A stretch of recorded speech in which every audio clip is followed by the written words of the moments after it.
오늘은 내 무릎에서 소리가 날 때 어떤 경우에 병원에 내원하셔야 되고 어떤 질환들을 생각해야 되는지 한번 알려드려 보겠습니다. 네, 안녕하세요. 더서울병원 정명훈 원장입니다.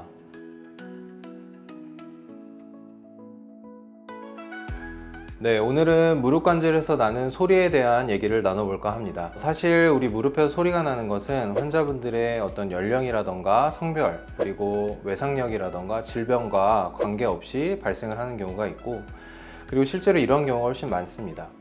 그리고 이 소리는 갑자기 생겼다가 또 갑자기 사라지기도 하고, 또 다른 증상을 동반하지 않은 채 장시간 지속이 되는 경우도 있습니다. 또 독특하게 어떤 환자분들은 또 날씨가 추워질 때만 무릎에 소리가 난다는 분들도 있고, 또 무릎을 좀 무리해서 쓰고 나서 좀 컨디션이 떨어졌을 때만 소리가 난다는 분들도 있어서 이렇게 다양한 경우에 무릎에서 소리가 나고 있습니다.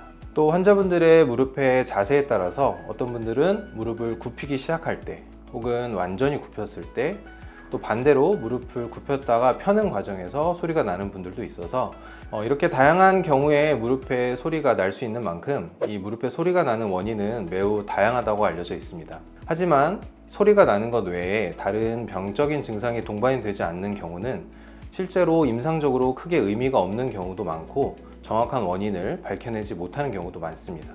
그렇지만 환자분이 불편감을 느끼는 여러 동반 증상이 같이 있는 경우에는 병원에 내원하셔서 검사나 치료를 받아야 하는 경우도 있기 때문에 오늘은 내 무릎에서 소리가 날 때 어떤 경우에 병원에 내원하셔야 되고 어떤 질환들을 생각해야 되는지 한번 알려드려 보겠습니다.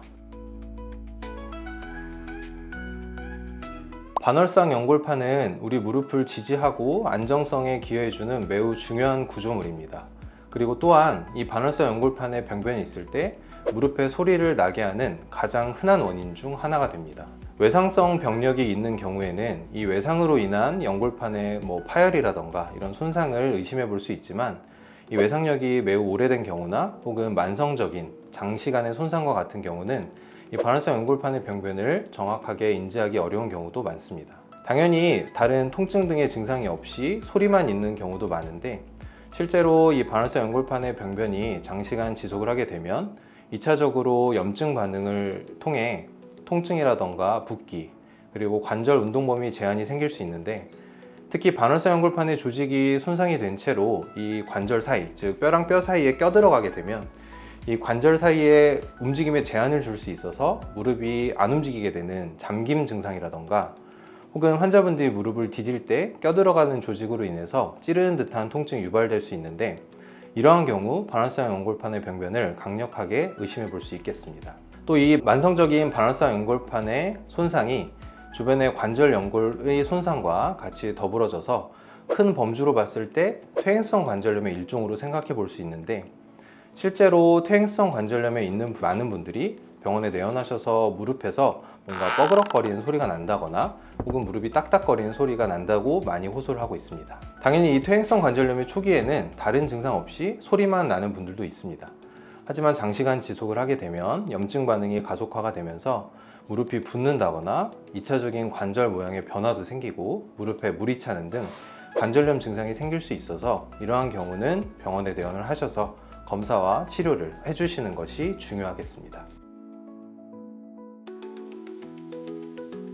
무릎 내부에 있는 전후방 십자인대, 그리고 무릎 바깥쪽에 내측 외측에 있는 측부인대는 반월상 연골판과 함께 무릎의 안정성에 기여해주는 아주 중요한 구조물입니다. 이 인대의 손상 역시 반월상 연골판의 손상처럼 외상력이 있는 경우는 이 병변을 유추해 볼 수 있겠지만, 이 손상의 정도가 심하지 않거나 혹은 오래된 손상과 같은 경우는 역시 정확한 인대의 병변을 생각하기는 어려울 수 있습니다.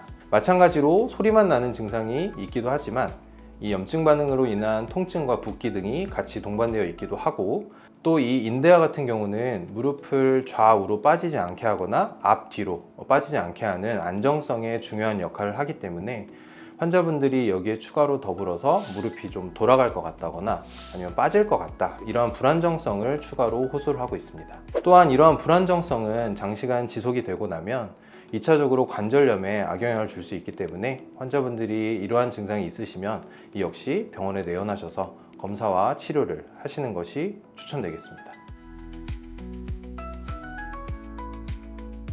젊은 분들이 무릎을 많이 사용을 하는 일이나 운동을 하게 되었을 경우에 무릎 주변에 있는 관절 연골이라던가 혹은 연부 조직에 염증이 생길 수 있는데, 이러한 염증이 생겼을 때에도 무릎 주변에서 소리가 날 수 있습니다. 무릎 주변에 있는 힘줄, 즉 근육이 뼈에 붙는 부위에 염증이 생기는 것을 건염이라고 표현을 하고 있는데, 대표적으로 무릎 앞쪽에 있는 슬개 건염이라던가 대퇴사두근 건염, 그리고 무릎 뒤편에 있는 햄스트링 근육의 건염 등에서 이러한 통증과 동반된 소리가 잘 발견이 되고 있습니다. 또한 무릎 바깥쪽에 자리 잡고 있는 두꺼운 연부 조직인 장경인대라는 부위가 있는데, 이 장경인대도 젊은 분들이 운동이나 무리한 일을 하게 되었을 경우에 통증과 함께 소리가 잘 날 수 있는 장경인대 증후군을 유발할 수 있다고 알려져 있습니다. 이 외에도 젊은 여성분들이 무릎 앞쪽에 있는 슬개골에 뒤편에 슬개골 연골이 약화가 되는 슬개골 연골 연화증이라던가,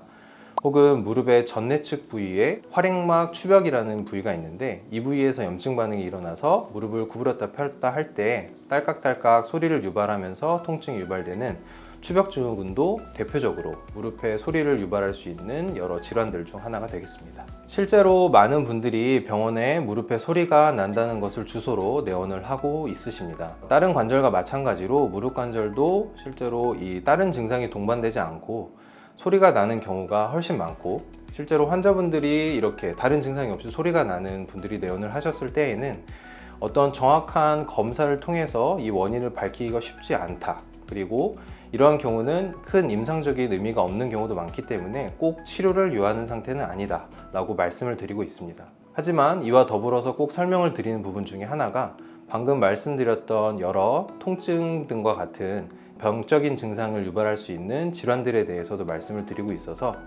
통증, 붓기, 그리고 관절 운동 범위 제한, 그리고 불안정성, 이런 것들이 동반된 경우에는 꼭 병원에 내원을 하셔서 정확한 검사나 진찰, 그리고 필요시 치료와 관리를 받는 것이 중요하다고 말씀을 드리고 있습니다. 오늘 영상을 보시는 많은 분들도 이 점은 꼭 기억을 하고 계시면 좋을 것 같습니다. 네, 감사합니다. 지금까지 더서울병원 정명훈 원장이었습니다.